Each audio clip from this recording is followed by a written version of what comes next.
Alright then, so I just watched the penultimate episode of Yu-Gi-Oh! VRAINS. Next week is episode 120, the final episode. I thought this episode we might have had the conclusion to the duel because it's been a little bit rushed. Not too bad actually, I think it's been alright in terms of this duel. I feel like it's going at a steady pace. 3 episodes for a final antagonist duel. I think might be like 1 episode shorter than like the average of everything so far. Like how many episodes is like the Marek duel? The Marek duel was probably like 7 episodes, wasn't it? If I think about it. But like, how many episodes was like Don 1000? How many episodes was like Zone? How many episodes was like Yubel or The Darkness? Like, how many episodes do you normally get in those duels? 3 episodes seems okay to me. I think it's okay.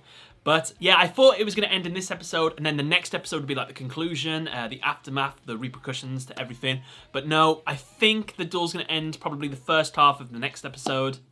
And then we get the conclusions and everything. But in terms of this episode and the duel, I thought the duel was really good. And I thought little bits and pieces of the revelations that we had and the little bit of a cliffhanger we got at the end of the episode, I thought was really good. I really enjoyed it. So in terms of the duel, we had the Quantum Dragon attacking into the Arrival. The Arrival uses his ability to stop himself from being affected by other card effects. Quantum Dragon is on the path of destroying himself.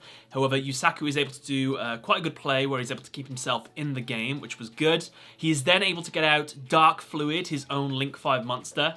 Dark Fluid is the representation of all of his friends coming together into a single monster, and that is what Dark Fluid represents. So, fair enough. You need to count people. It's like, Dark Fluid is a Link 5. Does he have 5 main friends? He's got Revolver, Go, I guess, Ghost Girl, Blue Angel, Zyzen, Soulburner. Maybe he needed like a Link 6 or something like that. So, it's questionable. Maybe he could have got a bigger monster out. Maybe that still could happen. We don't know just yet.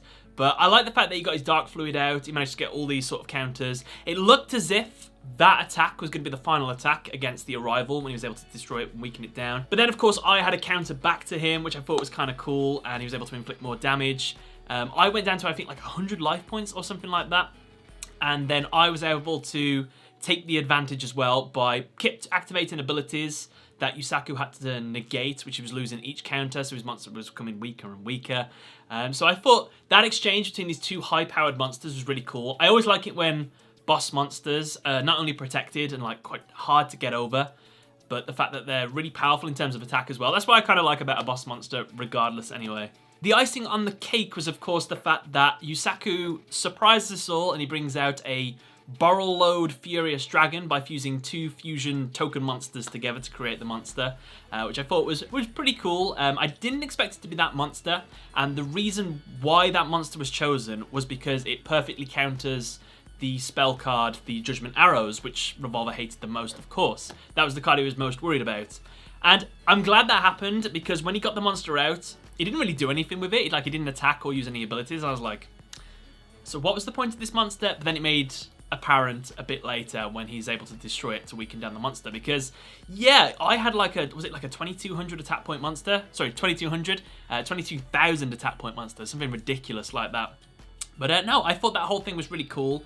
Some people speculated it might have been like a Mirror Force or another one of the legacy cards, which I think would have been quite cool, but probably at the end of the day it would have been a bit broken and probably wouldn't have fit in the duel. So yeah, that's fine. I liked how that turned out. So that was pretty much everything in terms of the duel, which I thought was good. In terms of the discussions that happened in the middle of this duel, we had a lot revealed in this episode. It turns out that basically the reason why I doesn't see any possible future is because he had an almost Doctor Strange moment from Endgame where Lightning told him that I've run a few algorithms and basically every future where you are the only person to survive after all this is going to end in humanity's destruction, just to let you know. And of course, I was like, that's not going to happen. So he runs his own simulation where he's the last person surviving, and he sort of does these different things. He does it over 1,000 times, and every single time it always ends in the destruction of humanity. So he sees that the only way for humans to survive is by he himself being erased. So yeah, that's why he doesn't think there's any chance of his redemption, which I'm kind of glad that was covered, because it felt as if he was kind of just like, no, I need to die for the sake of the plot. But no, it does seem as if there is a reason why. And he does back it up by the fact that as soon as someone like Robopi was given sentience, the first thing they did was start looking down on humanity, because in a robot's and AI's mind, they are far superior to humanity, so why should they take orders? In fact, they should be the dominant species, I guess, if you will. So all that kind of made sense to me, and I was like, all right, I quite like this plot. I like where this is going. I'm curious to see how they can solve this issue, or how Yusaku is able to solve this issue. And he does say a few times, can't we backtrack from this point? Can't you just give it a go? Maybe we can make this work out. And I didn't think there was going to be one, but then at the very end of the episode, out of nowhere, I kind of has this idea where I don't know if it's referencing what Go went through. Remember when Go fused himself with the AI program, and he was kind of a bit faulty, and it like didn't work too well. But I think that is what I was suggesting there. He was saying, why don't you, Yusaku, get your memories, get your conscience, break it down into digital form. I'll break myself down into digital form. We'll Yugioh Shogun together. We'll be a new entity, and we'll exist in the VRAINS world. I don't know if his consciousness will be able to go back into his real body. I don't see why it wouldn't be able to, but that would fit very well. That would be a solution to like every single problem, because it solves the issue of the AIs have immortality, the humans have a limited mortality, and you can't have one or the other sort of being superior to the other, as you have a war, basically. If you combine the two together, you get all the intellect and the knowledge of the AI being put inside of the limited lifespan of a human. Problem solved.